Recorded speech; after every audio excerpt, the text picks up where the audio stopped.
My wife went out last night and didn't come home until this morning. This is horrible. I'm furious right now, but I'm also depressed as hell. I know what I have to do. It's just killing me that I have to do it. It's fresh, and it hurts a lot. My wife didn't come home last night. She went out with a couple of girlfriends, which is pretty normal for her. She's normally back around 2 a.m. on these nights, so I waited up. Around 2:30, I called to check in. She answered, and I could hear people in the background. She told me they went to a party but were leaving in a couple of minutes. She wasn't home by 3, so I texted. It was delivered, but no reply. Around 4 a.m. I called again. It rang a couple of times before she sent me to voicemail. My wife finally came stumbling through the door at 6:47 a.m. this morning. I know the exact time because I was worried. She was wearing a dress she didn't leave the house in, with mesh leggings I'd never seen either. The leggings had clearly been torn, and her makeup was smudged. My heart sank when I saw her. My immediate worry was that she had been assaulted. She only shook her head no when I asked her that. I asked her what she had been doing then. She only said that I knew what she had been doing, and that kind of confirmed what the voice in the back of my head had been screaming since she walked in. My wife cheated on me last night. I asked her who it was, and she shrugged almost casually and said it was somebody they met at the club. She went back to his house and hooked up with him, then Ubered home. She then said she didn't want to fight and just wanted to sleep. So that's what she did. She's still asleep now, and didn't even take a shower before passing out. Suffice it to say our relationship is over. We don't have any kids, and we rent, so it shouldn't be an extremely complicated process. I keep trying to reason myself out of it, pretending there might be something to salvage here. I've always maintained that cheating would be a red line for me though. I think I need to stick to that now. Update 1. 1 day later. Alright, things have happened. I am no longer at home. I left. I wasn't able to get the day off work today though, so I'm writing this on my lunch now. It's been a struggle keeping myself together today, honestly. I've had to sneak off to the bathroom twice to cry. Shit's rough, dude. I'll post something more detailed later on because holy fucking shit, there's a lot. I'm exhausted. I've only slept about 4 hours total since this all happened. Update 2. 2 days later.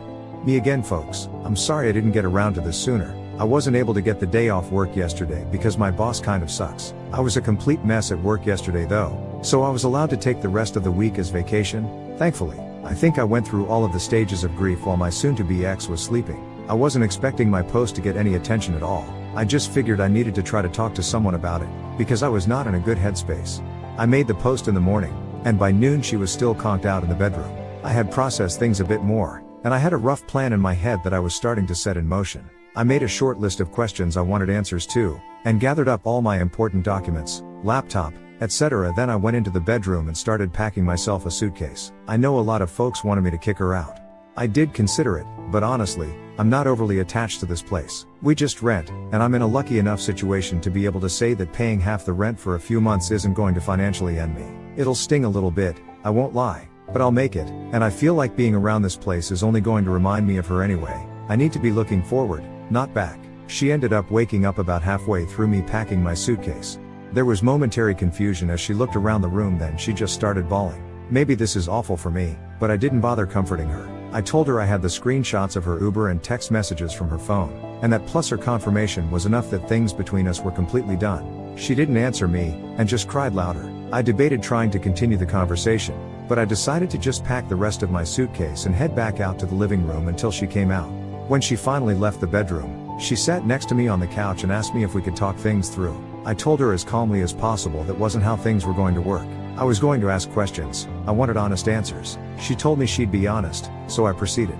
My voice was shaking the entire time. It was taking me everything to hold it together, but I kept going. Was this the first time she had cheated?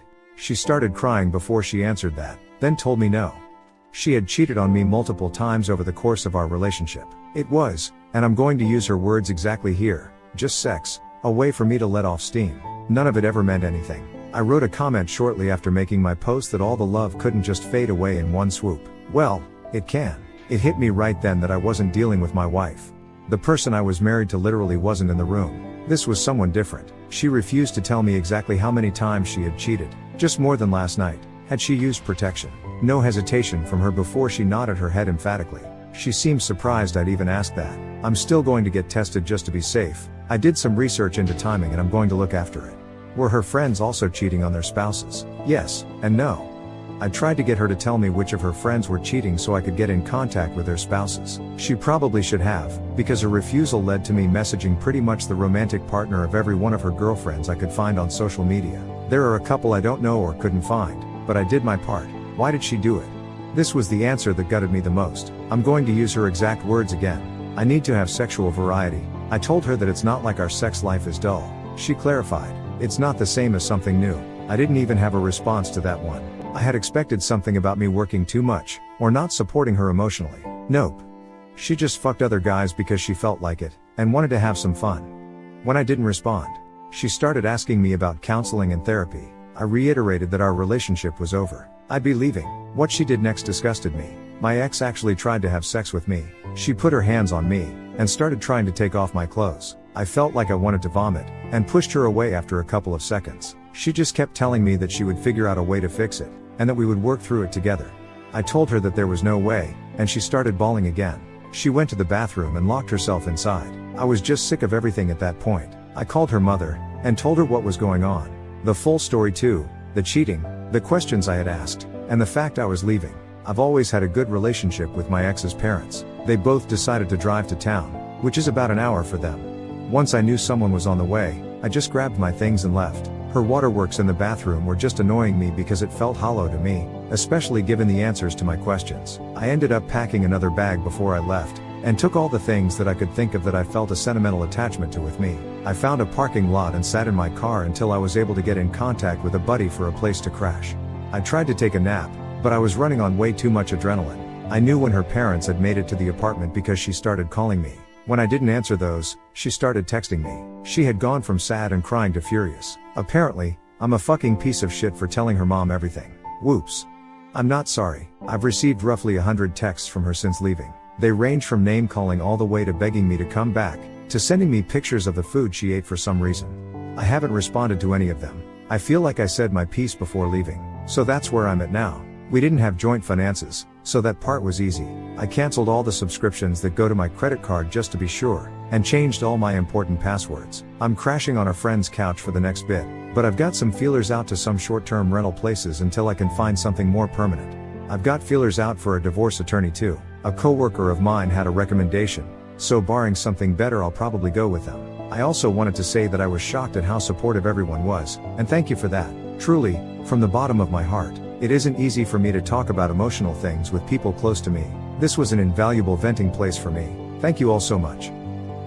Update 3, 1 year and 4 months later. Hey, folks, I'm happy, I guess, to say that this will be the final update to what has been probably the most difficult chapter of my life. I've felt an immense amount of support from the community here from my initial 2 posts, so I wanted to give a short update. Bottom line, my ex and I both signed the final papers for our divorce this week. It feels kind of surreal to think about that still. About 2 weeks into everything, she got resistant. I cut her off entirely and she refused to return my attorney's calls for a little while. Eventually, things got back on track. As for the infidelity itself, I don't have a ton more details to share with you. We did a short mediation, and by that time I didn't feel there was any remorse on her end. I've talked about that a lot with my therapist. I'm in therapy, by the way. It still hurts that someone who I thought loved me could have apparently cared about me so little, but I'm working through it. That's really all I've got to share. Thanks again, everybody, for your advice and support.